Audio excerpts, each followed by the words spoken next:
कहानी की शुरुआत होती है एक लड़के से जो अपनी फरारी चलाते हुए स्कूल आता है।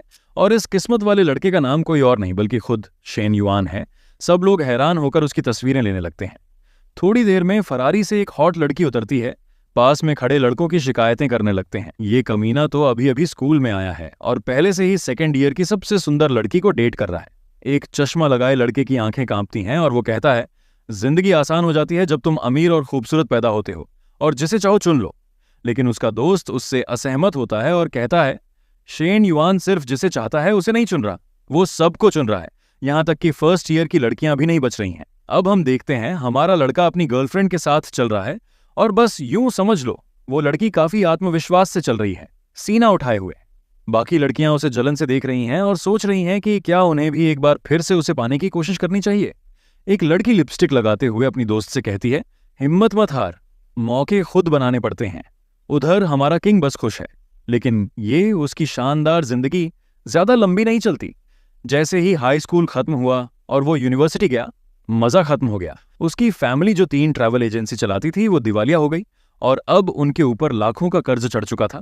जब वो अपने डॉर्म रूम पहुंचता है तो दोस्तों को कहता है कि चलो लीग ऑफ लीजेंड्स खेलते हैं, लेकिन दोस्त उसे झाड़ देते हैं कि जब तू सबके लिए पैसे नहीं खर्च करता तो खेल में मजा ही नहीं आता।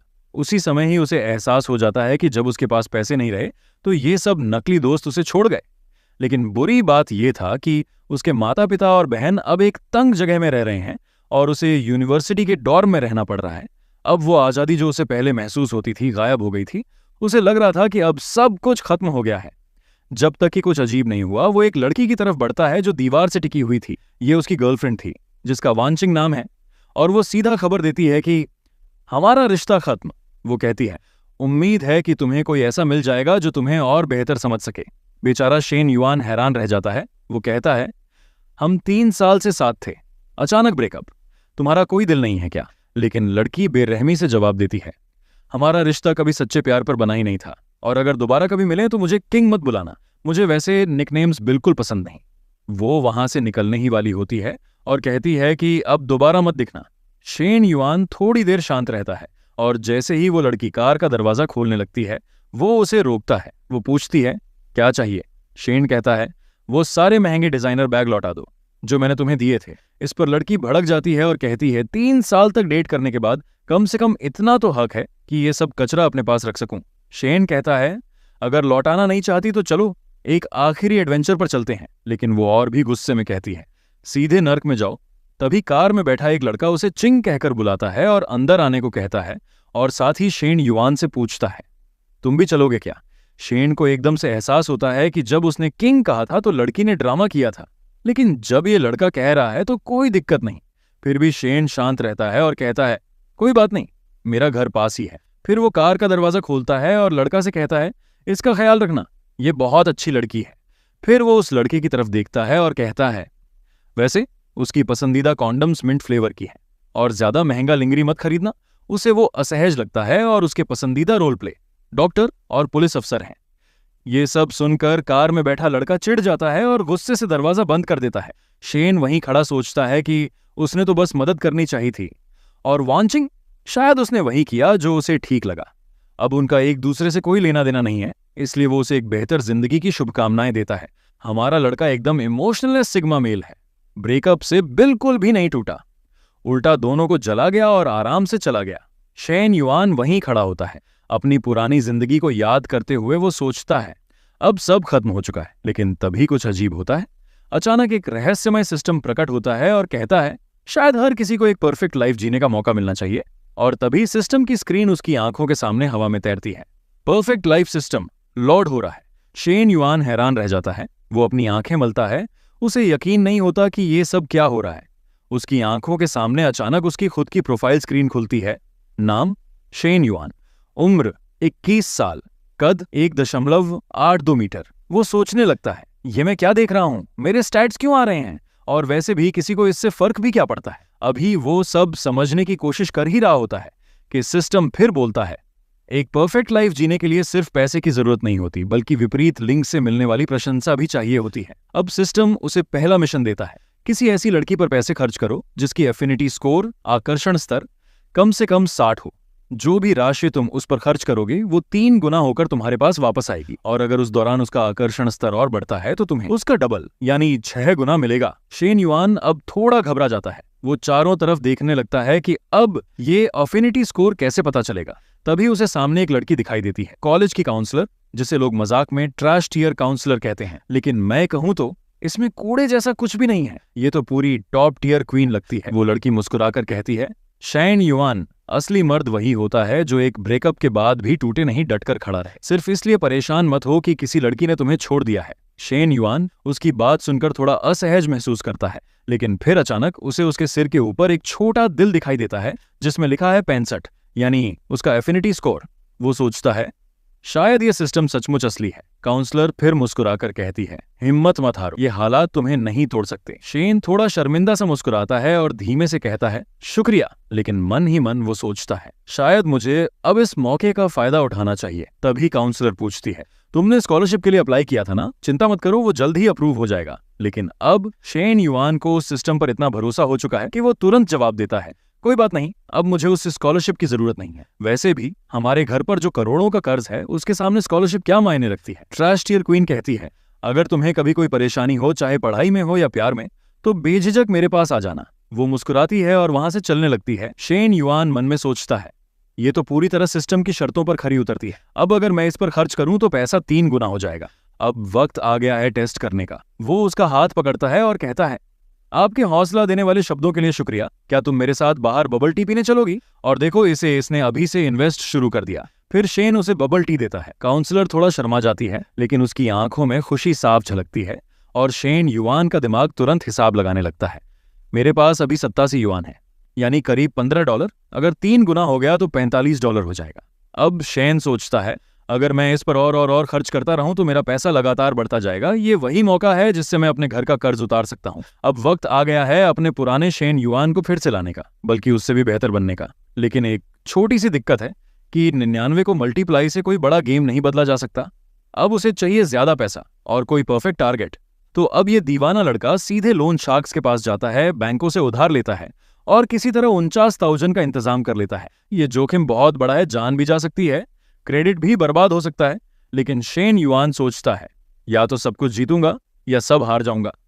अब उसकी नजर अपने कॉलेज की एक और टीचर पर है, लेकिन मुश्किल ये है कि उसे पता है कि ये गरीब है तो वो शायद गिफ्ट लेने से मना कर दे। इसलिए वो एक चाल चलता है। वो एक असली प्रादा बैग खरीदता है जो उसकी सारी जमा पूंजी ले जाता है और उसे नकली बताकर देने का प्लान बनाता है। 1 घंटा बीत जाता है। वो अपने हाथ में वो महंगा बैग लेकर उसके घर के दरवाजे पर खड़ा होता है, नकली बताकर असली देने का प्लान बनाकर। जैसे ही वो दरवाजा खटखटाता है, वो क्वीन, जो वाकई टीचर कम और देवी ज्यादा लगती है, दरवाजा खोलती है। वो थोड़ा हैरान होकर पूछती है, तुम अचानक यहाँ क्या कर रहे हो? शेन युआन बहुत नरमी से कहता है, जब से स्कूल शुरू हुआ है आपने हमेशा मेरा बहुत ख्याल रखा है। अब मुझे समझ आया कि आपका साथ कितना कीमती है, इसलिए मैंने आपके लिए एक छोटा सा तोहफा लाया है। वो बैग की तरफ देखती है, ये तो बहुत महंगा लग रहा है, मैं इसे नहीं ले सकती, और कहती है, एक टीचर का फर्ज होता है कि वो अपने स्टूडेंट्स का ख्याल रखे, बदले में कुछ लेना नहीं चाहिए। लेकिन शेन बहुत ही मासूमियत से मुस्कुराता है और कहता है, चिंता मत कीजिए, ये असली नहीं है, सिर्फ एक नकली बैग है जिसकी कीमत सिर्फ 200 युआन है। मैं बस चाहता हूं कि आप इसे मेरी तरफ से एक छोटे से धन्यवाद के तौर पर स्वीकार कर लें। वो थोड़ी देर हिचकिचाती है, लेकिन फिर सोचती है कि इतना छोटा गिफ्ट भी ठुकराना बदतमीजी होगी। इसलिए वो मुस्कुराकर कहती है, ठीक है, लेकिन जब तुम्हारा जन्मदिन आएगा तो मैं भी बदले में कुछ दूंगी। तभी किचन से धुआं निकलने लगता है और वो जल्दी से दौड़ जाती है खाना संभालने। और इधर शेन भी बिना टाइम गवाए अंदर आ जाता है और सोचता है, अब जब उसने गिफ्ट स्वीकार कर लिया है तो अब मैं अंदर जा सकता। आखिर उसने टेक्निकल मुझे इन्वाइट किया है ना। अब उसे सिर्फ 2 बातों की फिक्र है, 1 उसका कोई बॉयफ्रेंड न हो और 2 कोई उसे पकड़ न ले, बाकी सब ठीक है। और तभी सिस्टम से एक और मैसेज आता है, स्पेंडिंग सक्सेसफुल। उसका पैसा अब सीधा 20,000 युआन हो जाता है। अब वो सोचता है, लोन शार्क का कर्ज चुका दूं, नहीं तो कहीं अगली सुबह रियो में न उठूं। उसके पास अब भी 8,80,000 युआन, लगभग $1,20,000 बचे हैं। शेन सोचता है, मैं एक समय में करोड़ों खर्च करता था, लेकिन अब जब सब खो चुका है तो दोबारा अमीर बनने का ये एहसास ही अलग है।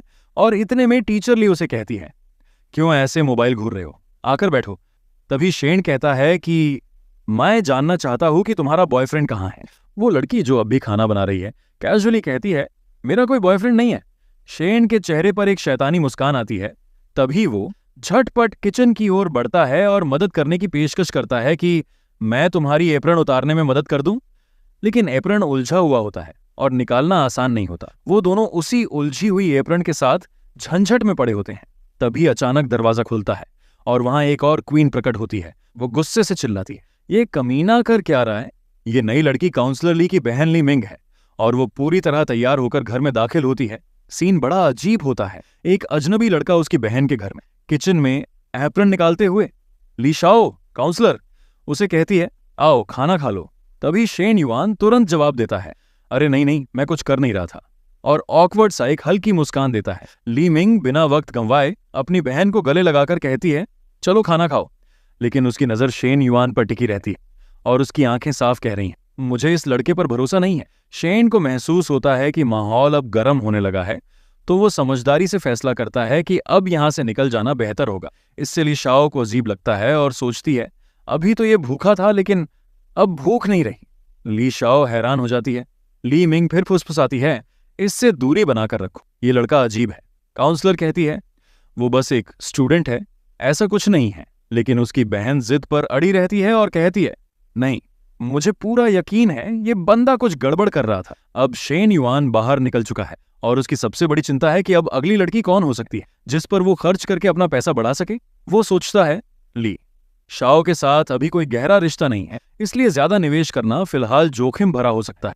तभी अचानक कोई पीछे से उससे टकराता है। वो मुड़कर देखता है और देखता है कि उसके दोस्त हाओबो की हालत खराब, उसका चेहरा दुखी और कंपाता हुआ है। शेन युआन पूछता है, क्या हुआ हाओबो? हाओबो जवाब देता है, मेरी देवी फांग मिनुई किसी जांग पेंग नाम के लड़के के साथ मूवी देखने गई थी। शेन थोड़ा उलझन में आ जाता है और सोचता है कि मिनुई, जांग पेंग। वो जानता है कि हाओबो का कभी भी मिनुई के साथ कोई सीधा रिश्ता नहीं रहा, आखिर वो तो एक क्लास की गॉडेस थी। हाओबो कहता है, तू मेरी हालत नहीं समझेगा, जब कोई देवी दिल तोड़ दे तो कैसा लगता है। शेन युआन बगल की दिशा में देखता है और तभी वो सीन सामने आता है जिस पर कोई भी कलाकार फक्र कर सकता है। दो हॉट लड़कियां उस सामने से आती हैं, एक गोरी बालों वाली और दूसरी काली बालों वाली, और उनमें से एक है फांग मिनुई, वही गॉडेस जिसकी बात हो रही थी। अब साफ हो जाता है कि हाओबो सही था, मिनुई वापस आ चुकी थी। शायद वो जांग पेंग के साथ होटल नहीं गई थी और हाओबो की उम्मीद फिर से जाग जाती। लेकिन शेन युआन नोट करता है उसका दोस्त अपनी ही इज्जत को पैरों तले कुचल रहा और ऐसे में वो कभी भी मिनुई को हासिल नहीं कर पाएगा। अब कुछ अनोखा होता है। शेन की नजर मिनुई के सिर के ऊपर उस अफिनिटी स्कोर पर पड़ती है जो कि होता है 62, और वो वहीं खड़ी है फिटनेस क्वीन जैसी बॉडी के साथ, और शेन का दोस्त उस पर लाइन मार रहा है।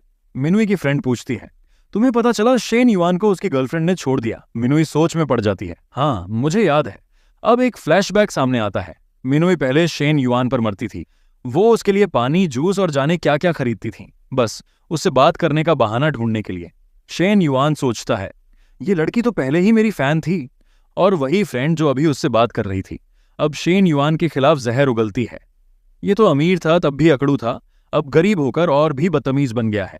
शेन दूर खड़ा ये सब देख रहा होता है और उसे एक बात समझ आती है, मिनुई की अफेक्शन हार्ट सब गिरने लगी है, और वो सोचता है, नहीं, अगर मैं इसी वक्त कुछ नहीं करता हूं तो ये मौका हाथ से चला जाएगा। वो तुरंत अपने दोस्त हाओबो से पूछता है, अगर मैं और मिनुई डेट करने लगे तो तू दुखी तो नहीं होगा, है ना? हाओबो हंसते हुए कहता है, तू क्या सपना देख रहा है, तू अब वो रईस नहीं रहा जो पहले था। लेकिन फिर भी शेन युआन का आत्मविश्वास नहीं डगमगाता। वो तुरंत तेजी से मिनुई की ओर बढ़ता है। जैसे ही वो उसके पास पहुंचता है वो हल्के अंदाज में उसे कहता है, कॉमरेड मिनुई। और जैसे ही शेन बोलता है उसकी फ्रेंड बीच में कूद जाती है, ये क्या कर रहे हो तुम? शेन सीधा मुद्दे पर आता है, क्या तुम कल फुर्सत में हो? चलो साथ में सुशी खाने चलते हैं। ये सुन के मिनुई ब्लास्ट करने लगती है और पूरी तरह से हैरान हो जाती है और सोचती है, अचानक सुशी? उसकी फ्रेंड जान जाती है, ये तो वही सिंह सुशी रेस्टोरेंट की बात कर रहा है जहां एक बार का बिल हजारों में होता है। लेकिन शेन युआन चालाक है।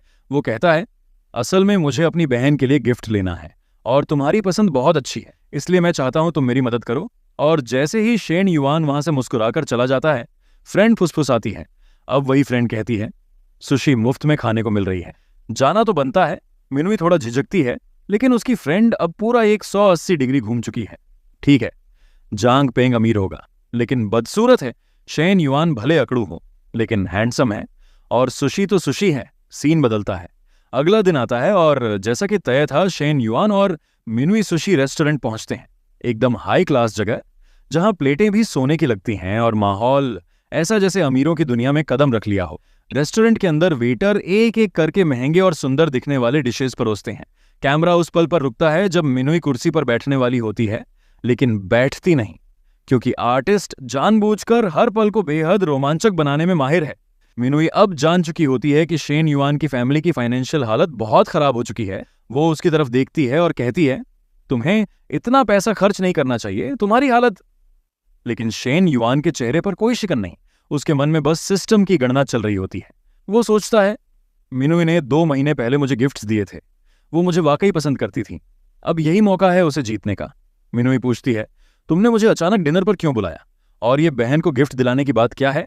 शेन थोड़ी देर चुप रहता है, फिर कहता है, मैं हमेशा से तुम्हें डिनर पर बुलाना चाहता था, बस सही वक्त नहीं मिला। ये सुन के मिनुई के सिर के ऊपर एफिनिटी स्कोर गिरने लगती है। वो समझ जाता है कि नहीं, ये जवाब उसे पसंद नहीं आया। वो फौरन बात पलटता है और कहता है, मुझे याद है जब तुम मुझे व्हाट्सएप पर देर रात तक बातें करती थी, मेरे लिए छोटी छोटी चीजें खरीदती थी, तुम्हारी बातें हमेशा बहुत अच्छी लगती थी। और जैसे ही वो ये कहता है, वो जादू होता है। मिनुई का दिल फिर से पिघलने लगता है, एफिनिटी स्कोर फिर से चढ़ने लगता है, 72 से 73, 74, 76। शेन सोचता है, ये सिस्टम तो वाकई चीट कोड है यार। 40 मिनट बीत जाते हैं, खाना हो चुका है और अब बिल आता है। डिस्काउंट के बावजूद भी बिल होता है 2700 युआन। मिनुई चौंक जाती है, इतना खर्चा? उसके मन में तुरंत तुलना होने लगती है। जब वो जांग पेंग के साथ गई थी तो वो इतना कंजूस था, और ये बंदा जिसकी फैमिली दिवालिया हो चुकी है, वो इतनी बड़ी राशि खर्च कर रहा है सिर्फ एक डिनर पर। अब सिस्टम का मैसेज आता है, चूंकि एफिनिटी स्कोर 62 से 74 तक बढ़ा है, बोनस रिवॉर्ड एक्टिवेट होता है। कुल रिटर्न 10,000 युआन प्लस। मिनुई अब और भी प्रभावित हो जाती है। वो शेन युआन की ओर देखती है, उसकी आंखों में अब कुछ बदल चुका है। वो उसका हाथ पकड़ लेती है और कहती है, चलो अब शॉपिंग करते हैं। और फिर दोनों निकलते हैं मॉल की तरफ। लेकिन किस्मत देखिए, वहीं पर उन्हें टकरा जाते हैं शेन युआन की एक्स गर्लफ्रेंड वांचिंग और उसका वो नया बॉयफ्रेंड, वही जो कल उसे कार में बिठाकर ले गया था। वांचिंग उन्हें देखती है और उसकी आंखों से आग निकलने लगी है। वो सोचती है, कल ही तो मैंने इसे छोड़ दिया था और आज ये दूसरी लड़की के साथ मॉल में घूम रहा है। वहीं उसका बॉयफ्रेंड भी गुस्से से पागल हो रहा। मैंने वांचिंग को पटाने में पैसा बहाया और ये फटेहाल लड़का एक नई लड़की के साथ मौज कर रहा है। अब दोनों पक्ष आमने सामने होते हैं। शेन युआन आराम से कहता है, मैं बस अपनी बहन के लिए गिफ्ट लेने आया हूं। लेकिन वांचिंग आग बबूला होकर मिनुई से कहती है, देख लो, ये तुम्हें मूर्ख बना रहा है, इसके पास एक फूटी कौड़ी नहीं है। शेन युआन अब बर्दाश्त नहीं कर पाता और बोल पड़ता है, तुम्हें किसने कहा कि मैंने तुम्हें कभी धोखा दिया, कभी कुछ झूठ बोला? वांचिंग चुप हो जाती है, लेकिन उसका बॉयफ्रेंड अब भी ताने कसता, दिवालिया आदमी मॉल में क्या कर रहा है, ये जगह डिस्काउंट पर कुछ नहीं दे। शेन युआन अब गुस्से में, लेकिन तभी सिस्टम एक नया अलर्ट दे, परफेक्ट लाइफ में अपमान की कोई जगह नहीं, नफरत कमाने पर भी तुम इनाम पाओ, हर 5 हेट्रेड पॉइंट्स पर तुम्हारा पैसा डबल हो जाएगा। अब गेम पलट चुका है। शेन युआन सोचता है, मैं तो बस सब ठीक से निपटा रहा था, लेकिन अब सिस्टम ने खुद कहा है कि इन्हें सबक सिखा। वो मिनुई से कहता है, चलो अब हमें और भी गिफ्ट्स लेने हैं। भीड़ अब उन्हें इग्नोर कर रही थी, एक सेल्स गर्ल उन्हें इग्नोर कर रही थी। मिनुई अब पुरानी आदत में लौट आई है। वो अपने कुकल बॉयफ्रेंड को इशारे से बोलती है, मुझे वो हैंडबैग पसंद है, लेकिन उसके बॉयफ्रेंड की हालत खराब है। उसने वांचिंग पर ही 20,000 खर्च करने की प्लानिंग की थी और यहाँ तो अकेले बैग्स ही 1 लाख के पार जा रहे हैं। अब वांचिंग चालबाज बनती है और वो अपने बॉयफ्रेंड से कहती है, अगर तुम शेन युआन को नीचा दिखाना चाहते हो तो खूब पैसा खर्च करो। लेकिन वो खुद अंदर से डरा हुआ है, उसकी क्रेडिट लिमिट पहले ही जवाब दे चुकी है। तभी शेन युआन आगे बढ़कर सेल्स गर्ल से कहता है, इन दोनों बैग्स के साथ सारे एक्सेसरीज भी पैक कर दो।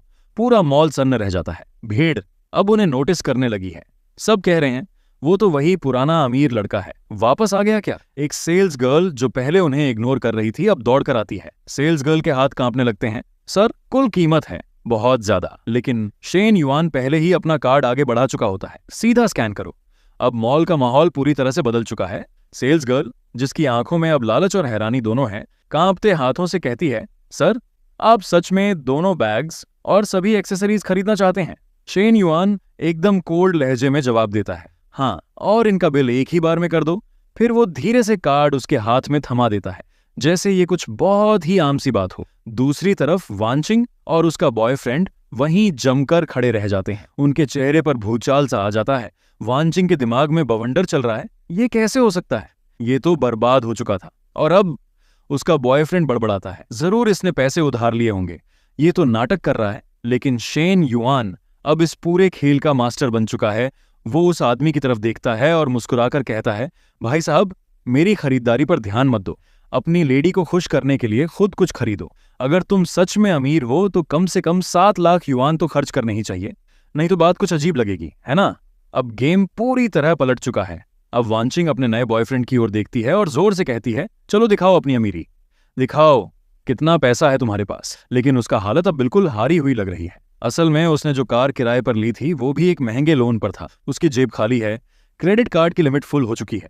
उसे समझ नहीं आता कि क्या करे, तो वो जेब से मोबाइल निकालता है और बहाना बनाता है, माफ करना, मुझे एक जरूरी मीटिंग में जाना है, और फिर वहां से चुपचाप भाग खड़ा होता है। वांचिंग खिसियाकर उसके पीछे चिल्लाती है, तुम सबसे घटिया इंसान हो, और वो भी मॉल से निकल जाती है गुस्से और जलन में भरी हुई। शेन युआन अब एकदम कूल रहता है, मुझे उनकी परवाह ही नहीं, मैं तो बस सिस्टम का काम कर रहा हूं और कुछ पैसे भी कमा रहा हूं। वो मिनुई की तरफ देखता है और बिना कुछ कहे एक हैंडबैग उसकी तरफ बढ़ाता है। मिनुई हैरानी में पड़ जाती है और कहती है, ये बैग बहुत महंगा है, मैं ये नहीं ले सकती। शेन युआन मुस्कुराता है, ये तोहफा है। उन बकवास बातों को सुनने के लिए जो वांचिंग और उसका वो जोकर बोल रहे थे, तुमने बिना कुछ कहे सब सह लिया। फिर वो दूसरा बैग भी उसकी तरफ बढ़ाता है, और ये इसलिए क्योंकि मुझे लगता है कि तुम इससे भी ज्यादा डिजर्व करती हो। मैंने पहले सोचा था कि ये बैग मेरी बहन के लिए होगा, लेकिन अब लगता है कि शायद उसे ये पसंद ना आए, लेकिन तुमने इसे चुना, इसका मतलब है तुम्हें पसंद है। असलियत तो ये है, उसने रिवेंज सिस्टम अनलॉक कर दिया है और चाहता है जीतना हो सके, उतना पैसा लगाना और सभी पैसे वापस पाना। मिनुई अब पूरी तरह शर्मा जाती है। वो थोड़ा पीछे हटती है और कहती है, मैं ये नहीं ले सकती, और सोचती हैं उसे सोने का पेड़ नहीं समझना चाहिए, और कहती हैं, मुझे नहीं चाहिए सिर्फ इसलिए कि तुम मुझे खुश करने के लिए खरीद रहे हो। शेन युआन उसकी आंखों में देखता है और बहुत ही नरम आवाज में कहता है, परेशान मत हो, ये तो बस शुरुआत है, आगे और भी तोहफे आएंगे, लेकिन अगर तुम ये नहीं लोगी तो मैं बहुत दुखी हो जाऊंगा। मिनुई की आंखें चमकने लगती हैं। सिस्टम तुरंत नोटिफिकेशन भेजता है, मिशन कंप्लीट, 3 गुना इनाम सक्रिय। मिनुई चुपचाप उस बैग को हाथ में ले लेती है। वो समझ चुकी है ये लड़का सिर्फ अमीर नहीं, ये भी जानता है कि कब, कैसे और क्यों खर्च करना है।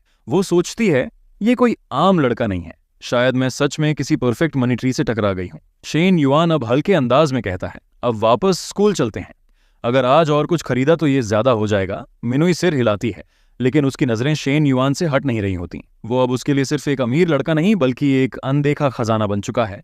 सीन कट होता है और अब हम कॉलेज डॉर्म में वापस लौटते हैं। शेन युआन सीढ़ियां चढ़ते हुए अपने पुराने नकली दोस्तों के सामने से गुजरता है। वो लोग अब भी पार्टी की तैयारी कर रहे होते हैं।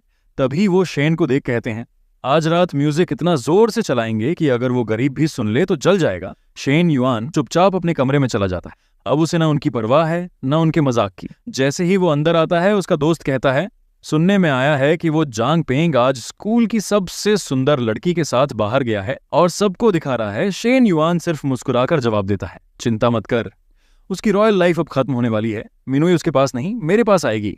उसका दोस्त मजाक उड़ाता है, क्या, होश में रहो, कल ही वो दोनों मूवी देखने गए थे। लेकिन शेन युआन अब किसी को कुछ समझाने का मूड में नहीं।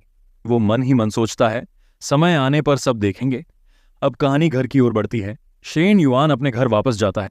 जैसे ही वह घर में दाखिल होता है, वहां पहले से ही एक जाना पहचाना चेहरा मौजूद होता है, याओ चाचा, जो फैमिली में पैसे का भूखा कहलाता है। याओ चाचा जैसे ही शेन को देखता है, एक नकली मुस्कान के साथ कहता है, ओह, शेन वापस आ गया है। शेन युआन उसका स्वागत बहुत ठंडे अंदाज में करता है। बस हल्के में हम कहता है। उसके पिता कहते हैं, थोड़ा आराम कर लो, बड़े लोग बात कर रहे हैं। लेकिन शेन युआन बाहर ही दरवाजे के पास खड़ा रहता है और सब कुछ चुपचाप सुनता है। अंदर याओ चाचा कह रहा होता है, मुझे पूरे पैसे चाहिए, नहीं तो मैं भी नहीं बच पाऊंगा। फिर कैमरा शेन की मां पर जाता है। कहानी के कलाकार सब पर वार करते हैं, किसी को नहीं बख्शते। अब मां बोल पड़ती है, जब तुझे कार वॉश बिजनेस खोलने के लिए पैसे चाहिए थे, हमने तेरी मदद की थी, अब तू इस तरह आकर हमें तंग कर रहा है। उसका पति उसे शांत करने की कोशिश करता है, लेकिन वो नहीं मानती। वो और गुस्से में बोलती है, इस आदमी को मुश्किल वक्त में हमने सहारा दिया था और आज ये हमें ही नीचा दिखा रहा है। याओ चाचा जवाब देता है, मैं तो पहले ही बहुत धैर्य दिखा रहा हूं, क्योंकि तुम लोग फैमिली, कोई और होता तो मैं अब तक उन्हें घर से बाहर निकाल चुका होता। शेन की मां बिल्कुल आपा खो बैठती है। तभी उसका पति एक हाथ उसका बाजू पकड़कर कहता है, शांत हो जाओ, चीजें और बिगड़ जाएंगी। वो कहता है, हम कोई रास्ता निकाल लेंगे। पैसे जुटा लेंगे और तभी सिस्टम एक्टिव होता है। एक आवाज आती है, परफेक्ट लाइफ कर्ज से बिगड़ नहीं सकती। जो भी पैसा पिता का कर्ज चुकाने में खर्च होगा वह 2 गुना हो जाएगा और बोनस के रूप में 1 मिलियन मिलेगा जो शेन युआन कार खरीदने में खर्च कर सकेगा। शेन युआन के लिए यह बिल्कुल सही था। वो पहले से ही सोच रहा था कि अपने कमाए हुए पैसे से फैमिली की मदद करेगा। उधर उसकी माँ घर की पुरानी पारिवारिक ज्वेलरी को हाथ में पकड़े खड़ी होती है। ये वो गहने थे जो पीढ़ियों से चले आ रहे थे और जिनकी अब कुर्बानी देनी पड़ रही थी कर्ज चुकाने के लिए। लेकिन उसे नहीं पता था कि शेन युआन पहले ही कुछ गहने बेच चुका था, बस अपनी गर्लफ्रेंड्स के लिए गिफ्ट्स खरीदने के लिए। उसी पल शेन कमरे का दरवाजा खोलता है और कहता है, फिक्र मत करो, मेरे पास पैसे हैं। लेकिन माँ और पिता दोनों उस पर यकीन नहीं करते। वो कहते हैं, मजाक मत कर, मामला बहुत गंभीर है। लेकिन शेन कहता है, मैं मजाक नहीं कर। अपने फोन में नोटिफिकेशन चेक करो। जैसे ही उसके पिता मोबाइल देखते हैं, वहां 2 लाख युआन उसके अकाउंट में ट्रांसफर हुए होते हैं। वो पूछते हैं, ये पैसा आया कहां से? शेन बहुत ही स्मूथ तरीके से जवाब देता है, कई साल पहले मैंने थोड़े बहुत क्रिप्टो करेंसी खरीदे थे, फिर भूल गया था। हाल ही में जब जरूरत पड़ी तो देखा उनकी वैल्यू बढ़ चुकी है। उसकी माँ अब खुशी से कहती हैं, ये तो बहुत अच्छा हुआ बेटा, तूने फैमिली को बचा लिया। फिर वो दोनों याओ चाचा की तरफ मुड़ते हैं और कहते हैं, अब हमारा कर्ज चुका दिया गया है, हमारे पास पैसे हैं, अब यहां से निकलो। याओ चाचा कुछ कहना चाहता, लेकिन माँ सीधा कह देती है, चले जाओ, बाहर निकलो। उसे घर से धक्के मारकर निकाल दिया जाता है। और असल में वो वहां आया ही इसलिए क्योंकि उसे लग रहा था कि ये फैमिली अब पूरी तरह बर्बाद हो चुकी। उसे उम्मीद नहीं थी कि कभी उसे पैसा मिलेगा। अब असली सवाल उठता है, आखिर इस लड़के के पास इतना पैसा आया कहां से? उधर शेन युआन का मिशन पूरा हो चुका होता है। 2 लाख युआन अब 4 लाख में बदल जाते हैं और उसे 1 मिलियन युआन बोनस भी मिलता है जो सिर्फ कार पर खर्च किया जा सके। लेकिन समस्या यह है, उसने अभी तक केवल घर का किराया चुका, बाकी की पुरानी कंपनी का कर्ज अब भी बाकी है जो करोड़ों में है। फिलहाल उसके लिए यही तरीका है, पैसे को लगातार गुणा करता रहना ताकि सब कर्ज चुकाए जा सके। वो अपने माता पिता से पूछता है, और कुछ चाहिए अभी? माँ कहती हैं, अभी के लिए नहीं, बाकी बिल ज्यादा जरूरी नहीं है। लेकिन उसके पिता थोड़ा अलग सोचते हैं। वो कहते हैं, कम से कम 50,000 युआन उधार दे दो। शेन मुस्कुराता है और सोचता, ये बिल्कुल वैसा ही है जैसे मैं स्कूल से थक कर घर आता था और आपसे जेब खर्च मांगता। अब हालात बदल चुके हैं। जो कभी अखबार पढ़ते थे अब उसी बेटे से पैसे मांग रहे हैं। सीन वापस कॉलेज में कट होता है। शेन युआन अपनी टीचर के सामने खड़ा होता है।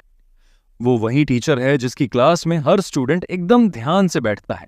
शेन युआन सीधा जाकर पूछता है, मैम क्या आज रात आप फ्री हैं? वो उसे डिनर के लिए आमंत्रित करता है, लेकिन तभी वो महसूस करता है पीछे से आती हुई एक जानलेवा निगाह। मेघ ठीक पीछे खड़ी होती है, हाथ कमर पर रखे हुए।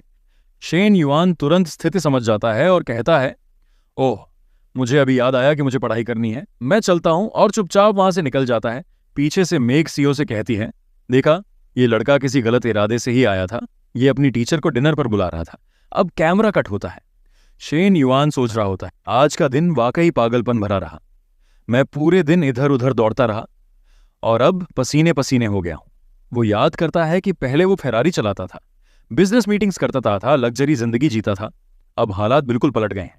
तभी उसे याद आता है कि सिस्टम ने उसे 1 मिलियन युआन दिए थे, लेकिन शर्त थी वो पैसा सिर्फ कार पर खर्च किया जा सकता है। फिर वो फौरन कॉल करता है मिनुई को। जैसे ही कॉल आता है, मिनुई की फ्रेंड मजाक में कहती है, अगर तुम दोनों फिर से डॉर्म में 1-on-1 एडवेंचर करने वाले हो तो मुझे पहले से बता देना, मैं बाहर चली जाऊंगी। ये लड़की तो अपने बॉय के लिए रास्ता इजी बना रही है। मिनुई कहती है, ऐसी बकवास बात मत कहो, हम एक दूसरे के साथ नहीं हैं। लेकिन उसकी दोस्त कहती है, तुम कितनी लकी हो, इतना अमीर अच्छा दिखने वाला लड़का।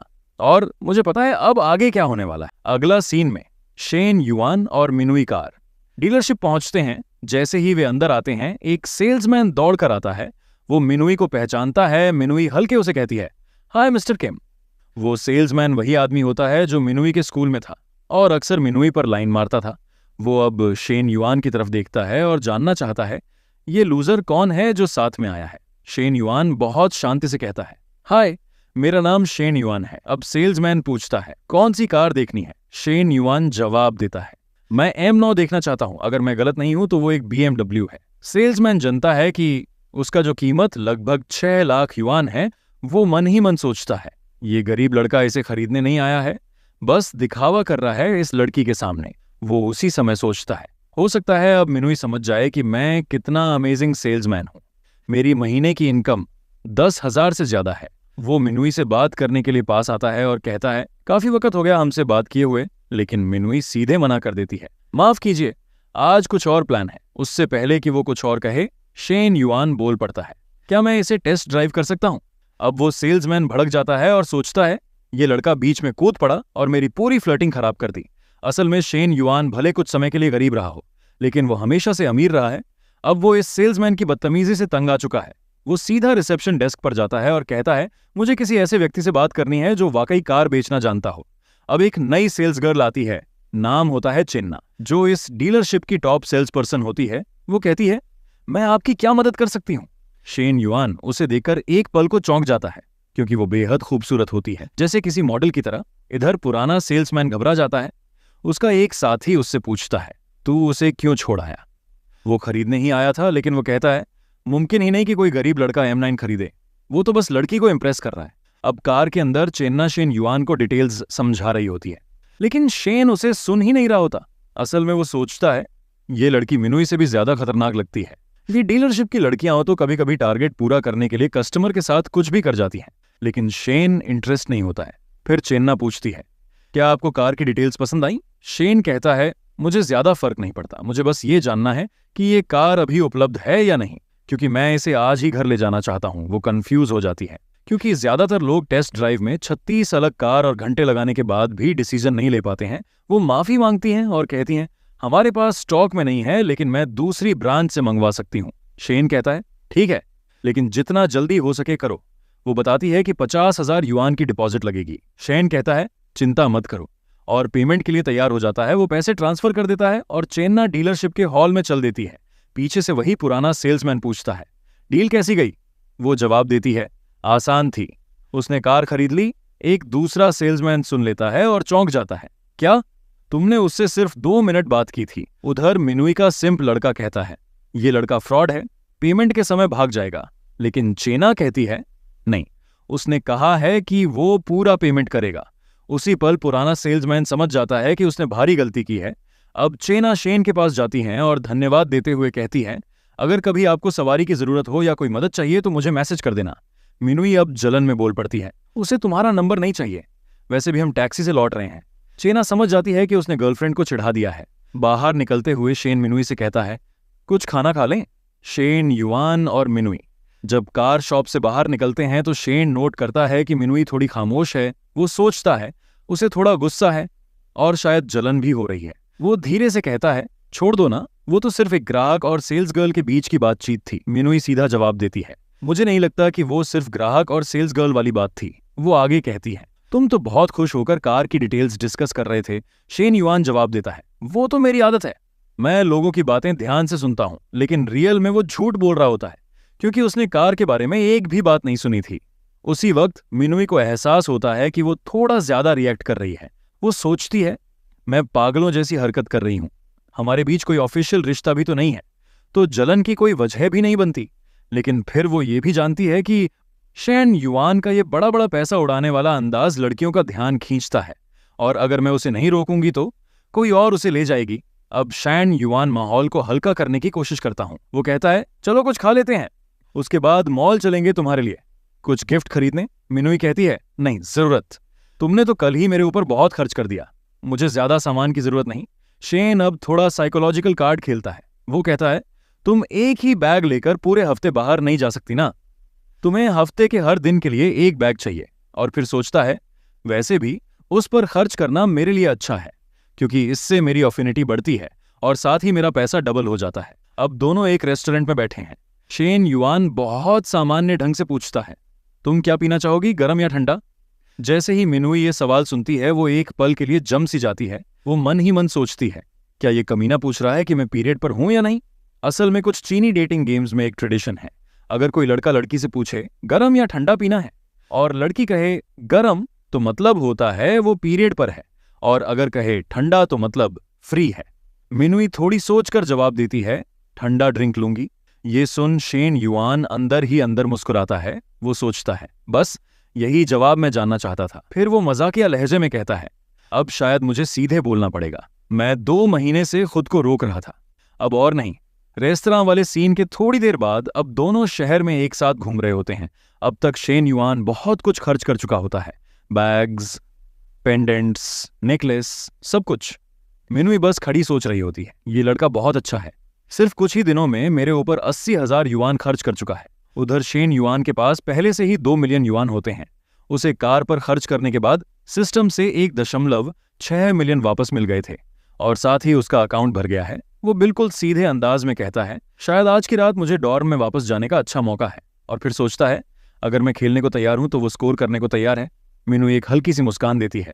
चलो फिर 30 मिनट बाद कमरा नंबर 8,888 में शेन युआन शॉवर में होता है और उधर मिनुई परेशान होती है। मैं अपनी फ्रेंड को कैसे समझाऊंगी कि मैं वापस डॉर्म क्यों नहीं आई।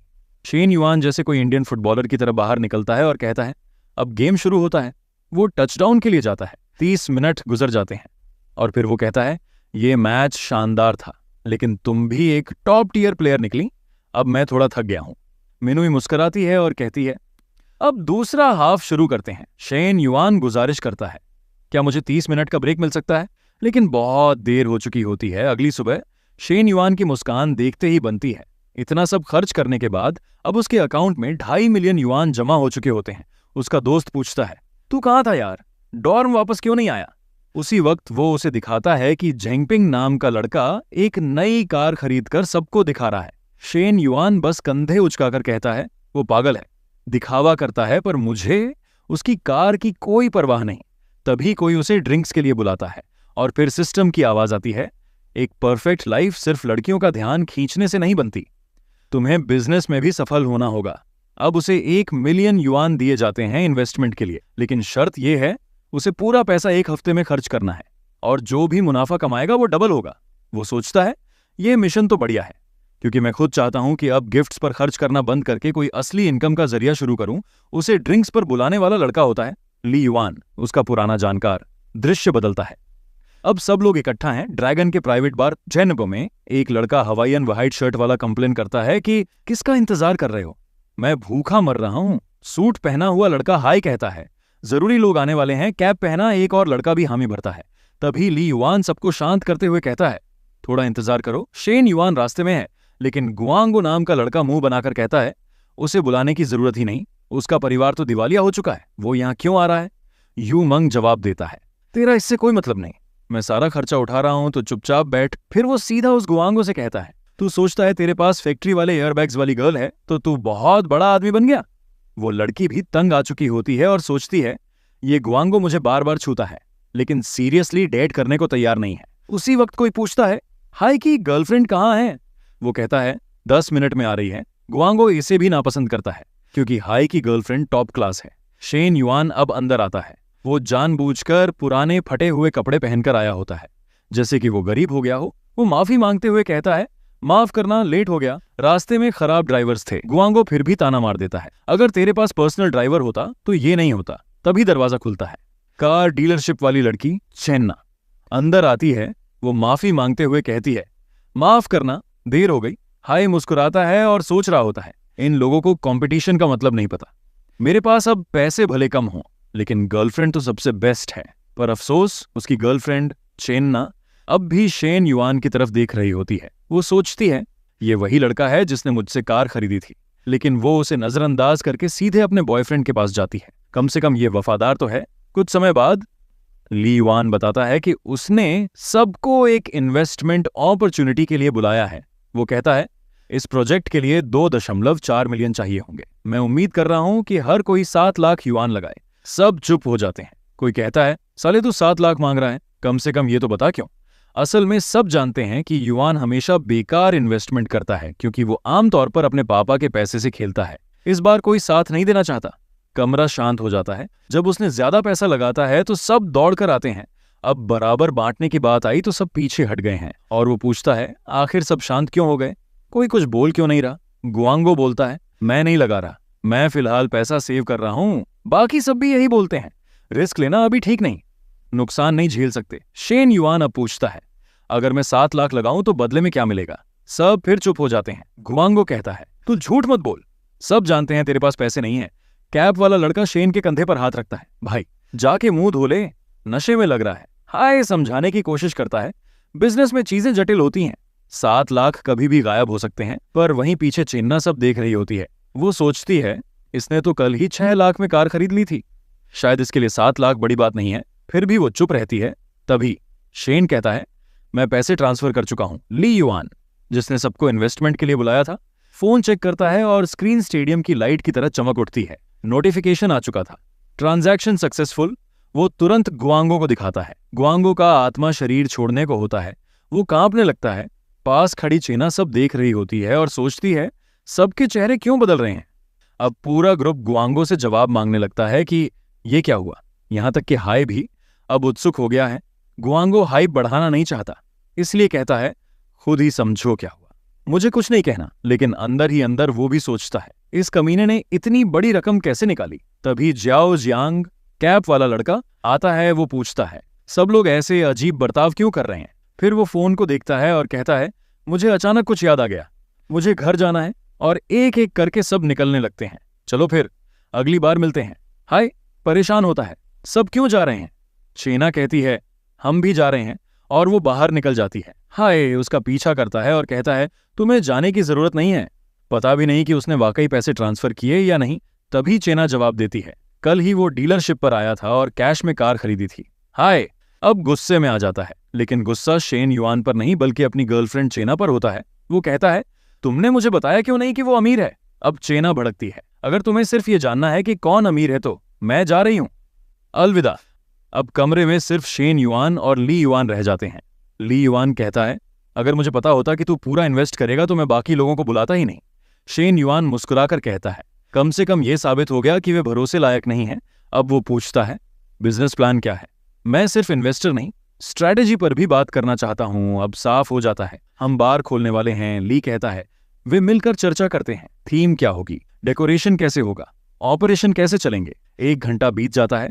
उसी वक्त चेना शेन को मैसेज भेजती है, अपनी कार कल आकर ले जाना। लेकिन शेन जवाब देता है, कोई जल्दी नहीं। फिर वो पूछता है, कल फ्री हो। मैं एम9 के बारे में और जानना चाहता हूं। चेना थोड़ा हैरान होती है, अचानक तुम्हें एम9 में इतनी दिलचस्पी क्यों आ गई। पर उससे पहले कि वो कुछ जवाब दे, पेन अगला मैसेज भेज देता है, कल रेस्तरां में मिलते हैं। अगले दिन चेना रेस्तरां के बाहर इंतजार कर रही होती है। वो अपने वर्क यूनिफॉर्म में होती है, जो ज्यादा कॉस्ट्यूम जैसा दिखता है। शेन युआन अब तक नहीं पहुंचा। वो वहीं बैठी होती है। बगल में एक अजनबी आदमी होता है। उसी वक्त एक गोल मटोल गंजा आदमी आता है। वो चेना को पहचान जाता है और सीधा उसकी ओर बढ़ जाता है। वो सोचता है, ये मौका तो कभी नहीं मिला, अब जाकर बात करता हूं। उसके दोस्त बाहर से देख रहे होते हैं, क्या ये सच में चेना को पटा पाएगा। लेकिन ज्यादातर का जवाब होता है, ना भाई, चेना वैसी लड़की नहीं है, वो सीरियस है। हाय सिम बॉयफ्रेंड दूर से देख रहा होता है। वो सोचता है, चेना यहां किसका इंतजार कर रही है। अब गोल मटोल आदमी चेना के पास आता है। वो कहता है, क्या मैं तुम्हारे साथ बैठ सकता हूं। चेना तुरंत इनकार कर देती है, नहीं धन्यवाद, मैं किसी का इंतजार कर रही हूं। वो आदमी मानता नहीं और कहता है, मैं तुम्हारा सीनियर हूं, तुम्हें इज्जत देनी चाहिए, हम आज साथ खाने जा रहे हैं। चेना अब सख्त हो जाती है, हट जाइए, अच्छा होगा अगर हमारे बीच कोई रिश्ता ना हो। अब वो आदमी सीधा मुद्दे पर आता है, अगर तुम्हें मेरे परिवार से दिक्कत है तो मैं तलाक ले लूंगा। उधर हाय सब सुन रहा होता है। वो अब अपने गुस्से को रोक नहीं पाता और सीधा जाकर चिल्लाता है, धोखेबाज, मेरे पीछे से मिल रहे हो, उससे पहले कि कोई कुछ कहे। हाय उस गंजे बॉस के मुंह पर मुक्का मार देता है। अब लड़ाई शुरू हो जाती है। तभी शेन युआन आता है। वो थोड़ा कंफ्यूज होता है, लेकिन जैसे ही वो सीन समझता है, वो मुस्कुराकर उस बॉस को धन्यवाद देता है, थैंक यू कि तुमने मेरे बदले मुक्का खा लिया। फिर वो चेना का हाथ पकड़ता है, चलो कहीं शांत जगह चलते हैं। कार के अंदर चेना बताती है, मैं 2 हफ्तों से हाय के साथ थी, लेकिन अब समझ आ गया कि वो सही इंसान नहीं है। शेन कहता है, कम से कम अब सब साफ हो गया। लेकिन चेना सिर हिलाकर कहती है, नहीं, अब दिक्कत शुरू होगी। हाय ने मेरे बॉस को मारा है, अब मेरी जॉब खतरे में है। शेन कहता है, तो छोड़ दो ये घटिया नौकरी। चेना समझाती है, मेरे प्रोफेशन में डीलरशिप बदलना आसान नहीं है, मैंने क्लाइंट बेस बना रखा है, अगर जॉब गई तो सब चला जाएगा। फिर वो एक गहरी सांस लेती है और बताती है, असल में मैं अब सेल्स नहीं करना चाहती, मैं बस एक छोटा सा कैफे खोलना चाहती हूँ, जहां मैं मन हुआ तो काम करूं, मन ना हो तो आराम। पर वो जानती है, एक छोटा कैफे खोलने में भी 4 लाख युआन लगते हैं और मेरे पास इतना पैसा कभी नहीं होगा। शेन युआन सोचता है, मुझे तो पैसा इन्वेस्ट करना ही है और यहाँ एक परफेक्ट मौका मिल गया है। वो पूछता है, अगर कोई इन्वेस्टर मिल जाए तो क्या तुम कैफे खोलोगी। चेना हैरान होकर उसे देखती है। असल में शेन युआन के पास अभी इन्वेस्टमेंट के लिए 1 मिलियन युआन है, जिसमें से 3 लाख अभी बाकी हैं। वो सोचता है, अगर मैं 1 लाख और लगाऊं तो ये डील पूरी हो सकती है। चेना थोड़ी देर सोचती है, फिर धीरे से कहती है, अगर ऐसा हुआ तो मैं अभी की अभी अपनी जॉब छोड़ दूंगी। शेन मुस्कुराता है और कहता है, तो फिर कल ही इस्तीफा दे दो और मेरे लिए काम शुरू कर दो। उस पल स्क्रीन पर छोटा सा हार्ट सिंबल पॉपअप होता है, 64 अफिनिटी। चेना की हालत टमाटर जैसी लाल हो जाती है। शेन सोचता है, वाह, एक और मनी ट्री सामने आ गया। चेना घबरा कर कहती है, मजाक मत करो। लेकिन शेन गंभीर होकर कहता है, मैं सीरियस हूं, तो बताओ क्या तुम मेरे लिए काम करोगी या नहीं। वो ऑफर देता है, अगर तुम कैफे मैनेज करती हो तो तुम्हें हर महीने 12,000 युआन सैलरी मिलेगी, साथ ही बोनस भी मिलेगा, और अगर कैफे 2 महीने में अच्छा चले तो मैं तुम्हें 2 लाख युआन की कार गिफ्ट कर दूंगा। चेना थोड़ी देर चुप रहती है। उसके मन में चल रहा होता है, कोई इंसान अचानक इतना पैसा क्यों इन्वेस्ट करेगा, जरूर इसका कुछ मतलब होगा। वो सोचती है, कहीं वो मुझे अपने लिए रिजर्व तो नहीं करना चाहता। वो खुद को एक इज्जतदार महिला मानती है और इस वजह से वो ऐसे किसी रिश्ते में नहीं पड़ना चाहती जिसमें वो पूरी तरह किसी और पर निर्भर हो जाए। वो सोचती है, और वैसे भी मैं इस लड़के की लाइफ में तीसरी बन जाऊंगी। इसलिए चेना कहती है, शुक्रिया। लेकिन नहीं, शेन उसकी बात समझ जाता है। वो कहता है, चिंता मत करो, मैं तो पहले से ही इन्वेस्टमेंट करने वाला था और हमारा रिश्ता सिर्फ बॉस और एम्प्लॉय का रहेगा। चेना कहती है, मैं समझती हूं, लेकिन मुझे थोड़ा समय चाहिए सोचने के लिए। शेन युआन कार में बैठा होता है, तभी उसके फोन पर एक नोटिफिकेशन आता है, मिनुई का मैसेज, मुझे आज कुछ आइस्ड टी पीने का मन कर रहा है। शेन मुस्कुराता है, ओह, तो आज फिर से गेम चालू करना है। ये लड़की कभी थकती ही नहीं। वो जवाब भेजता है, ठीक है, चलो कुछ टी हो जाए, लेकिन आज जरा धीरे धीरे चलें। रूम 88 में जैसे ही शेन युआन कमरे में पहुंचता है, मिनुई दौड़कर उसे गले लगा लेती है, पर तभी उसके चेहरे पर हल्की शिकन आ जाती है। वो शेन की शर्ट की खुशबू सूंघती है और कहती है, रुको, ये किसी और लड़की का परफ्यूम है। शेन तुरंत बोलता है, नहीं नहीं, ऐसा कुछ नहीं है, मुझे तो कुछ भी सेंट नहीं आ रहा। वो मुस्कुरा कर कहता है, मेरी नजर तो सिर्फ तुम पर है। मिनुई अब भी शक में होती है, लेकिन शेन उसे समझाता है, मैं बस कार के कागजात देखने गया था, वहां कुछ लड़कियां थीं जो सेल्स गर्ल थीं, शायद उनका परफ्यूम लग गया हो। मिनुई कहती है, ठीक है, लेकिन आगे से अगर किसी लड़की से मिलना हो तो मुझे पहले बता देना। शेन जवाब देता है, पक्का बताऊंगा। लेकिन मन ही मन सोचता है, मुझे फर्क नहीं पड़ता, मुझे तो अभी और भी मनी ट्रीज उगाने हैं। और उसी वक्त सॉकर मैच शुरू होता है। बॉल फील्ड पर है और गोल हो जाता है। 2 घंटे बाद, जी हां, 2 घंटे। शेन युआन अब डॉक्टर स्ट्रेंज की तरह टाइम और स्पेस को मोड़ चुका है। स्क्रीन पर हार्ट अफिनिटी लेवल 90 दिखाता है। जैसे ही अफिनिटी 90 तक पहुंचता है, उसे सिस्टम की ओर से नया रिवॉर्ड मिलता है, 1 मिलियन युआन खर्च करने का वाउचर, एक नई स्किल, रूथलेस। अब शेन युआन मुस्कुराकर सोचता है, पैसा तो काम आ ही गया, लेकिन असली मजा तो इस नई स्किल में है। वो सोचता है, शायद ये मुझे फाइटिंग में बेहतरीन बनाएगी।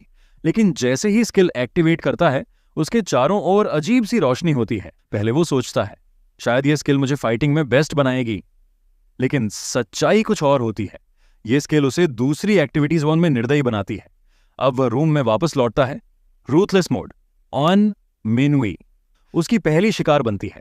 40 मिनट बाद मिनुई कांपती हुई कहती है, तुम्हारे अंदर कुछ बदल गया है। लेकिन वो ये कहने में झिझक रही होती है कि क्या बदला है। शेन युआन एक और मैच के लिए उसे बुलाता है। मिनुई कहती है, नहीं, अब और नहीं, मैं थक चुकी हूं। लेकिन शेन मुस्कुराता है, पिछली बार जब मुझे ब्रेक चाहिए था तो तुमने मना कर दिया था, अब मेरी बारी है। वो कहता है, अगर तुम रफ्तार नहीं पकड़ पा रही हो तो तुम्हें और प्रैक्टिस करनी चाहिए। अगले दिन शेन युआन स्कूल लौटता है। उससे पहले वो अपने लॉटरी टिकट को चेक करता है। नंबर मिलते हैं। उसने 6.8 मिलियन युआन की लॉटरी जीत ली थी। वो चौंक कर उठ बैठता है, पूरी तरह बेकाबू होकर भागते हुए घर की ओर दौड़ता है। माँ, देखो, घर में घुसते ही चिल्लाता है, माँ, मैंने 6 मिलियन जीत लिए। उसकी माँ जवाब देती है, चिल्लाओ मत पागल, सारे पड़ोसी जाग जाएंगे। लेकिन अब तक उसके पापा भी कमरे में आ चुके होते हैं। शेन कहता है, मुझे तुम दोनों को कुछ दिखाना है। वो उन्हें अपना लॉटरी टिकट दिखाता है। माँ कहती है, क्या स्कूल ने तुम्हारा दिमाग खराब कर दिया है? क्या पागलपन कर रहे हो? शेन कहता है, बस एक बार ये नंबर देखो और मोबाइल ऐप पर मिलाओ। पिता मोबाइल में नंबर मिलाते हैं और वहीं उन्हें लगभग हार्ट अटैक आ जाता है। माँ तो सीधे बेहोश होते होते बचती है। शेन कहता है, टैक्स कटने के बाद भी हमारे पास कम से कम 5 मिलियन बचेंगे। अब हम अपने सारे कर्ज चुका सकते हैं। फिर कहता है, मैं थोड़े पैसे इन्वेस्टमेंट के लिए रख लूंगा, बाकी सब घर के लिए। उसके पापा कहते हैं, बस इतना ध्यान रखना कि सब गंवा ना बैठो। शेन जवाब देता है, मैं सिर्फ 1 मिलियन अपने पास रख रहा हूं। बाकी 4 मिलियन आप दोनों के लिए। उसे उम्मीद थी कि माँ पापा खुशी से झूम उठेंगे, लेकिन दोनों सिर्फ मुस्कुराकर धन्यवाद कहते हैं। अब सीन कट होता है कार डीलरशिप पर। वहां वो गोल मटोल बॉस जो पहले पीटा गया था, वो चेना से पूछता है, ये मेरे चेहरे पर क्या हुआ? चेना बिल्कुल शांत रहती है। उसने अब हाय से ब्रेकअप कर लिया है। बॉस गुस्से में कहता है, हर प्रॉब्लम की कोई जड़ होती है और इस केस में जड़ तुम हो, तुम्हारे कारण ये सब हुआ है। चेना कहती है, ये झगड़ा आप दोनों के बीच था, मेरा इससे कोई लेना देना नहीं। बॉस कहता है, कल तुम बिना बताए काम से गायब रही, अब पूरे महीने काम पर आने की जरूरत नहीं है। चेना चौंक कर कहती है, लेकिन मैंने तो पहले ही छुट्टी मांगी थी। बॉस कहता है, मुझे कोई फर्क नहीं पड़ता, ये डीलरशिप मेरी है। कौन काम करता है और कौन नहीं, ये मैं तय करता हूं। तुम्हें पूरे महीने कुछ बेचने की इजाजत नहीं है। अब चेना समझ जाती है कि ये लोग उसकी सैलरी काटकर उसे बाहर का रास्ता दिखा रहे हैं। वो कहती है, अगर ऐसा है तो मैं खुद ही इस्तीफा देती हूं, अब मैं कभी इस जगह वापस नहीं आऊंगी। बॉस आखिरी बार उसे चेतावनी देता है, सोच लो, चली गई तो वापस नहीं आ सकोगी। लेकिन चेना पीछे मुड़कर देखे बिना स्वैग मोड में बाहर निकल जाती है और सोच रही होती है, कम से कम शेन युआन के लिए काम करना इस बूढ़े बॉस से तो बेहतर होगा। 30 मिनट बाद शेन युआन को चेना का मैसेज आता है, मैं इस्तीफा देने को तैयार हूं। शेन रिप्लाई करता है, शाबाश, आखिर तुम उस नरक से आजाद हुई। अब मुझे बस स्टोर के लिए एक सही लोकेशन ढूंढनी है। अब वो निकलता है अपनी टीचर से मिलने। सीन बदलता है स्कूल के पास। शेन युआन की टीचर बहुत मेहनती और ईमानदार महिला होती हैं। वो जमीन से एक भारी बॉक्स उठाने की कोशिश कर रही होती हैं। शेन युआन सोचता है, ये दिख रहा है बहुत दर्दनाक, शायद उन्होंने मुझे इसलिए बुलाया कि बॉक्स उठाने में मदद कर सकूं। अब वो टीचर की ओर बढ़ता है। वो देखता है कि टीचर एक और बॉक्स ऊपर से उतारना चाहती हैं, पर उनकी हाइट नहीं पहुंच रही। शेन युआन आगे बढ़कर कहता है, चिंता मत कीजिए टीचर, आपका हीरो आ गया है। वो जानता है ये हरकत किसी को भी जेल भिजवा सकती है, पर टीचर को अब लगने लगता है ये स्टूडेंट कुछ ज्यादा ही अजीब है। वो बहुत पास आ जाता है, इतना कि टीचर को लगता है क्या इसे मुझसे वाकई वैसे फीलिंग्स हैं। वो पूछती हैं, तुम पेपर्स लेकर आए? शेन जवाब देता है, हाँ मैम, सब ले आया हूं। तभी कुछ और स्टूडेंट्स आ जाते हैं। वो कहते हैं, हम भी टीचर की मदद करने आए हैं। लेकिन जैसे ही वो कमरे में घुसते हैं, सब दंग रह जाते हैं, क्योंकि टीचर का चेहरा टमाटर जितना लाल होता है। टीचर जल्दी से पीछे हट जाती है और शेन युआन फटाफट सबको समझाता है। टीचर को बस थोड़ा हेल्प चाहिए था। वहीं दूसरी तरफ टीचर वो सोचती है, शेन युआन तो अब स्कूल में भी ऐसी हरकतें करने लगा है, पर दिल का क्या करें। उसका दिल एक बीट स्किप कर जाता है, लेकिन वो याद दिलाती है खुद को, वो मेरा स्टूडेंट है, मैं ऐसा नहीं सोच सकती। किस्मत खराब, शेन के पास तो ऑफिनिटी सिस्टम है। उसे फौरन पता चल जाता है उसके स्कोर में इजाफा हुआ है। लगता है मेरा छोटा सा हेल्प बहुत असरदार रहा। सीन कट होता है स्कूल के साउथ साइड में। यहाँ कुछ विलन टाइप लड़कियां खड़ी होती हैं। उनमें से एक का लुक अच्छे और बुरे का मिश्रण होता है। वो सब बात कर रही होती हैं जियांगपिंग नाम के लड़के के बारे में, जिसने हाल ही में कार खरीदी थी और अब खुद को सबसे ऊपर समझता है। वो गुच्छी आउटफिट पहनकर घूमता है, पर सब उसे जोकर समझते हैं। लड़कियां पीठ पीछे कहती हैं, वो अपनी नई कार की इतनी डींगे मारता है जैसे वो अरबपति का बेटा हो। लेकिन जियांगपिंग की हंसी उड़ती है। जैसे ही उसकी नजर किसी जानी पहचानी लड़की पर पड़ती है, वो चेना को देखता है, जो फैंटेसी गेम कैरेक्टर जैसी ड्रेस में वहां से गुजर रही होती है। वो चौंक कर कहता है, उसकी टांगें तो इतनी लंबी हैं कि साल भर चल सकती हैं। पास ही में खड़े कुछ लोग एक नई गाड़ी को देख रहे होते हैं, M9। शायद वो BMW भी ना हो, कोई नया चीनी लग्जरी मॉडल या टेस्ला जैसा कुछ। तभी इलाके का बिग बॉस वहां से गुजरता है। लड़कियां उसे तुरंत पहचान जाती हैं, ये तो शेन युआन है, वो लड़का जिसकी फैमिली कंगाल हो गई थी। लेकिन फिर वो इस कार में कैसे है? उसी वक्त शेन युआन कैफे में दाखिल होता है। कैफे की लड़की तुरंत हंसकर कहती है, अरे बॉस आ गए आप। जियांगपिंग का मुंह खुला का खुला रह जाता है। ये कैसी देवी उस कंगाल लड़के से इतनी अपनाई से बात कर रही है? चेना बताती है, कैफे की मालकिन आने वाली है। फिर वो पूछती है, तुम्हें कार कैसी लगी? शेन युआन कंधे उचकाता है, ठीक ठाक है। पास ही खड़ी विलन लुक वाली लड़की मुस्कुराती है। इस लड़के और इस लड़की की बातचीत कुछ अलग ही लेवल की लग रही है। जियांगपिंग दिमाग से फटने को होता है, ये कैसे हो गया? कल तक तो ये किसी और के साथ था, अब इससे भी ज्यादा हॉट लड़की के साथ है। अब कैफे की मालकिन आती है, नाम है लियिंग। अब तक की सभी लड़कियों में सबसे स्किनी, इतनी भी नहीं लेकिन बाकी से स्किनी जरूर। वो कहती हैं, तुम बहुत कम उम्र के लगते हो। शेन मुस्कुराकर कहता है, हम सब एक ही उम्र के हैं, 20 के आसपास। लियिंग बताती हैं, ये कैफे ठीक से नहीं चल रहा है क्योंकि मुझे बच्चे की देखभाल करनी होती है, इसलिए मैं इसे 3 लाख में बेचना चाहती हूँ। शेन युआन जवाब देता है, मुझे 50,000 चेना की सैलरी के लिए रखने हैं। इसलिए मैं सिर्फ 2,50,000 दूंगा, न 1 रुपया ज्यादा। ली यिंग चाहती थी कि उन्हें कम से कम 2,70,000 मिले, लेकिन शेन युआन के तेवर और केश देखकर कहती हैं, क्या हम आज ही डील फाइनल कर सकते हैं? शेन कहता है, जैसे ही पेपर साइन होंगे पैसे तुम्हारे अकाउंट में होंगे। ली यिंग बाकी लड़कियों को बुलाकर कहती हैं, मिलो, ये हैं तुम्हारे नए मालिक। शेन कहता है, चेना अब मैनेजर है, मैं ज्यादा नहीं आऊंगा। लड़कियां कान लगाकर सुनती हैं।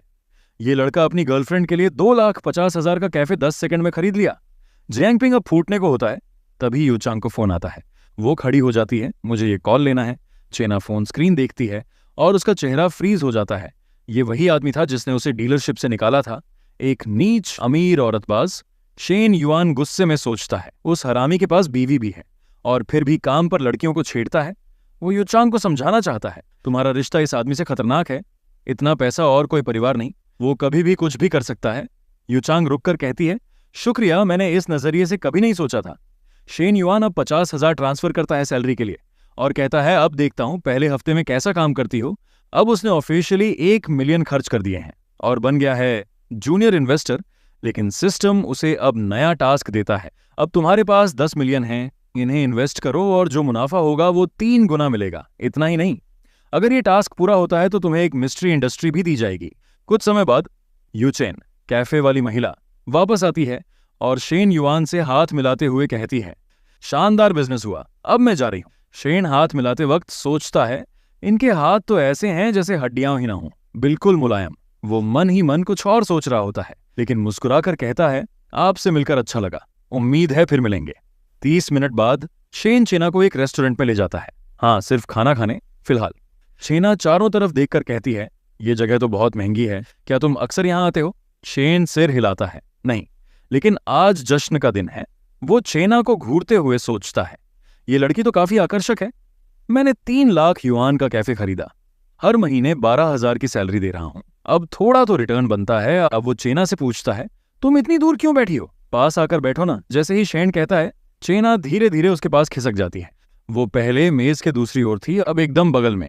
शेन सोचता है, मैं तो जादूगर हूं, अब थोड़ी और क्रीमी स्ट्रेटेजी शुरू की जाए। चेना मन ही मन सोच रही होती है, इस दुनिया में बिना मतलब प्यार या दया कुछ नहीं होती। इस लड़के ने इतना खर्च किया है, क्या वो वाकई सिर्फ पैसे कमाने के लिए ये सब कर रहा है? शेन अब चेना की तरफ थोड़ा और झुकता है, मुझे लगता है तुम बहुत कुछ डिजर्व करती हो। शेन के हाथ अब वाटरमेलन पर होते हैं, हाँ वही दो जो गोल होते हैं। चेना को अब समझ आ जाता है, ये आदमी जो चाहता है वो बस यही है। वो कहती है, पीछे हटो, मैं यहां सिर्फ काम करने आई हूं, रुको। वेटर कभी भी आ सकते हैं। शेन कहता है, इस रेस्टोरेंट में खाना आने में टाइम लगता है, कम से कम 10 मिनट तो और हैं। 10 मिनट बाद एक वेटर दरवाजे पर खड़ा होकर कहता है, आपका ऑर्डर तैयार है। चेना घबराकर कहती है, बस ले आइए जल्दी। शेन मुस्कुराता है, यहाँ का खाना वाकई लाजवाब है, मैं बचपन से यहाँ आता रहा हूँ। चेना सोचती है, ये लड़का हैंडसम है, अमीर भी लगता है, पर यह बहुत बेहया है, इसका दूसरी लड़की भी है, फिर भी मुझसे ऐसे पेश आ रहा है। वो थोड़ा शर्मिंदा महसूस करती है, पर अब बहुत देर हो चुकी थी।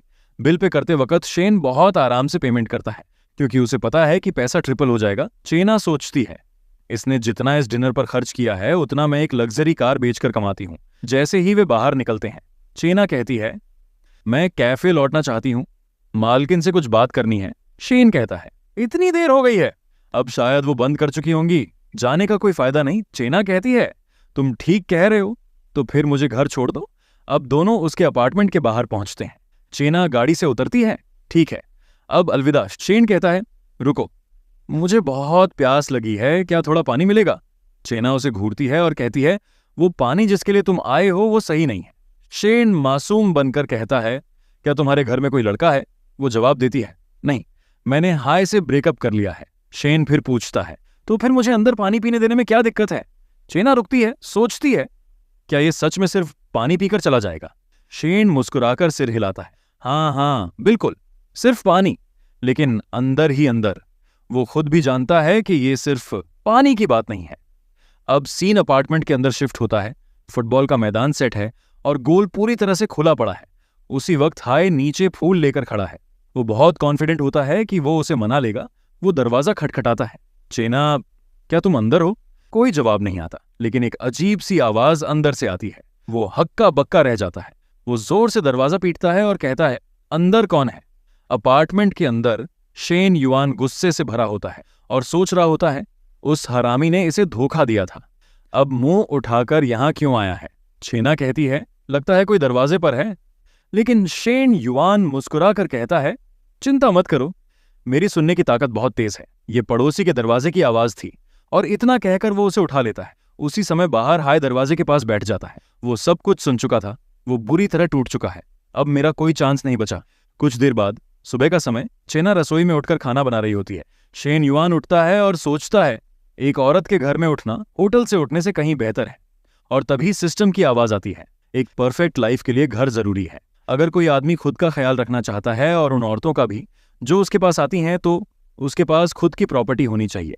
सिस्टम कहता है 24 घंटे के अंदर चेना के लिए 100 वर्ग मीटर का घर खरीदो। अच्छी खबर, हर खर्चा 2 गुना रिटर्न देगा और एक मिस्ट्री प्रॉपर्टी बोनस में मिलेगी। शेन युआन सोचता है अब तो मुझे एक ऐसा घर चाहिए जिसमें स्विमिंग पूल भी हो, ताकि सारी लड़कियां तैर सकें और मैं आराम कर सकूं। चेना उसे नाश्ते के लिए बुलाती है, लेकिन वो अब सोच में डूब चुका है। जब इसका अफिनिटी 90 पर पहुंचेगा तब क्या रिवॉर्ड मिलेगा? वो उसे गले लगाता है। चेना चौंक कर कहती है क्या कर रहे हो? वो कान में फुसफुसाता है बीती रात के लिए गिफ्ट, मैं तुम्हारे लिए एक घर खरीदूंगा। चेना एकदम जम जाती है। क्या? मैंने तो सोचा था कि बीती रात के बाद तुम कुछ नहीं दोगे। शेन उसके गाल पर किस करता है। परेशान क्यों हो रही हो? घर खरीदना तो मेरी खुशी है, वो कहती है। पैसे पेड़ पर नहीं उगते। शेन मुस्कुराकर सोचता है मेरे लिए तो उगते हैं, सिस्टम है ना। वो उसे कसकर गले लगाता है और कहता है अपनी औरत के लिए घर लेना कोई बड़ी बात नहीं। वो थोड़े परेशान भी होता है।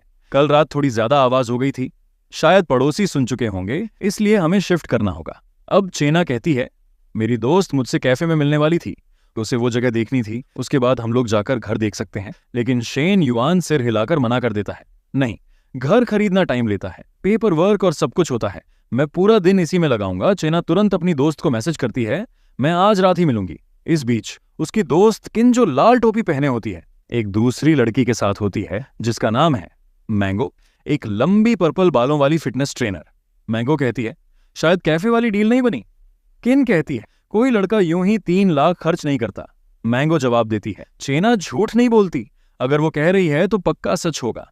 तभी किन को एक मैसेज आता है, वो जोर से पढ़ती है। वो उसके लिए एक घर खरीद रहा है। मैंगो कार की रियरव्यू मिरर में देखकर बेहोश होते होते बचती है और सोचती है बैग देने और घर देने वाले लड़कों में बहुत फर्क होता है। वो फौरन तय करती है मुझे भी इससे फायदा उठाना होगा। और वो किन से कहती है उससे पूछो कि वो लोग कहाँ घर देखने जा रहे हैं, हमें भी चलना चाहिए। किन कहती है ठीक है मैं पूछती हूँ। 40 मिनट बाद ये तीनों टीएनजी रियल एस्टेट जोन पहुंचते हैं। जैसे ही वे वहां पहुंचती हैं किन चौंक जाती है, क्योंकि यहां तो सबसे सस्ता घर भी करोड़ों का है। और जैसे ही किन वो उन्हें देखती है वो दौड़ कर आती है, कितना समय हो गया मिलकर, मैंने तुम्हें मिस किया। फिर वो बाकी लड़कियों से कहती है मिलो, ये है मेरी खास दोस्त चेना। और यह चेना बताती हैं ये है मैंगो और रूडा। मैंगो की बॉडी बहुत लचीली होती है, वो ऐसे झुकती और घूमती है जैसे गेम ऑफ थ्रोन्स में हो।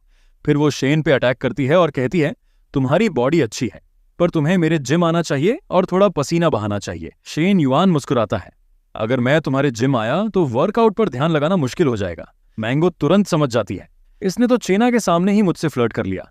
इसका मतलब ये दोनों कपल नहीं है। अब वो सब लग्जरी रियल एस्टेट डिस्ट्रिक्ट में घूमते हैं।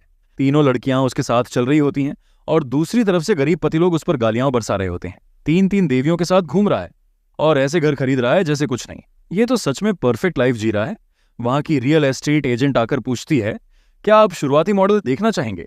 यहाँ कीमतें 15,000 युआन प्रति स्क्वायर मीटर से शुरू होती हैं। लेकिन शेन युआन बीच में ही बोलता है मैं 3 मिलियन खर्च करने आया हूं, बताओ इस बजट में क्या मिलेगा?